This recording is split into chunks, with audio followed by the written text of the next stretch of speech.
Bible ధ్యానము. దేవుని హృదయమునకు సమీపముగా. ఆయన సమీపంలో ఉండగా ఆయనను వేడుకొనిడి. యెషయా 55:6.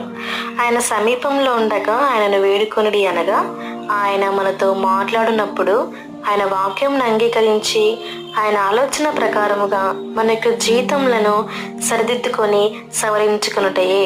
మనము మన శోధన వేళల్లో, శ్రమల వేళల్లో దేవునికి సమీపముగా జీవించినట్లా కీర్తనకర్తతో కలిసి మనము కూడా దేవుడు మనకు ఆశ్రయమును దుర్గమునై ఉన్నాడు, ఆపత్కాలంలో ఆయన నమ్ముకునదగిన సహాయకుడు, కీర్తన 46:1 అని ధైర్యముగా సాక్ష్యం ఇవ్వగలము.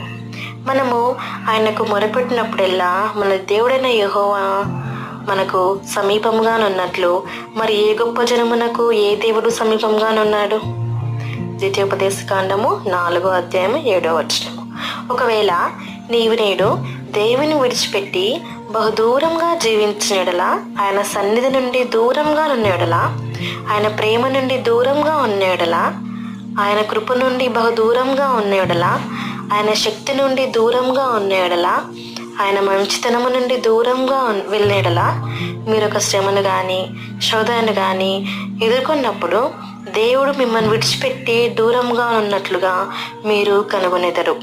ప్రశాంతమైన విశ్రాంతి గల స్థలం ఒకటి ఉన్నది, అది దేవుని హృదయమునకు సమీపముగా ఉంది. పాపము తొందర పెట్టని స్థలం ఒకటి కలదు, అది దేవుని హృదయమునకు సమీపముగా ఉన్నది. మధురమైన ఆదరణ గల స్థలం ఒకటి కలదు, అది దేవుని హృదయమునకు సమీపముగా ఉన్నది. మనము మన రక్షకుని కలుసుకునే స్థలం ఒకటి కలదు, అది దేవుని హృదయమునకు సమీపముగా ఉన్నది. మనము పూర్ణ విడుదల ప్రాప్తించుకునే స్థలం ఒకటి కలదు, అది దేవుని హృదయమునకు సమీపముగా ఉన్నది. ఎక్కడ చూచిన ఆనందముతో సమాధానముతో నిన్న స్థలం ఒకటి కలదు, అది దేవుని హృదయమునకు సమీపముగా ఉన్నది. మీ హృదయము దేవుని విడిచిపెట్టి దూరంగా ఉన్నప్పుడు మీకు తృప్తి కానీ విశ్రాంతి కానీ ఉండదు.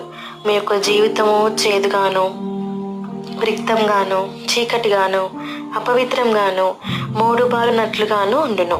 మన శ్రమల వేళల్లో నమ్ముకునదగిన సహాయకుడుగా మన దేవుని అనుభవించు ఆనందమును కలిగి ఉన్నట్లు మనం ఆయనకు అతి సమీపముగా జీవించుటకై ఆయనే మనకు సహాయం చేదురుగాక. ఆమేన్.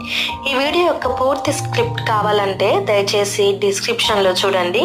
అలాగే ఛానల్ని సబ్స్క్రైబ్ చేయండి మరియు వీడియోను క్రమంగా అనుసరించండి.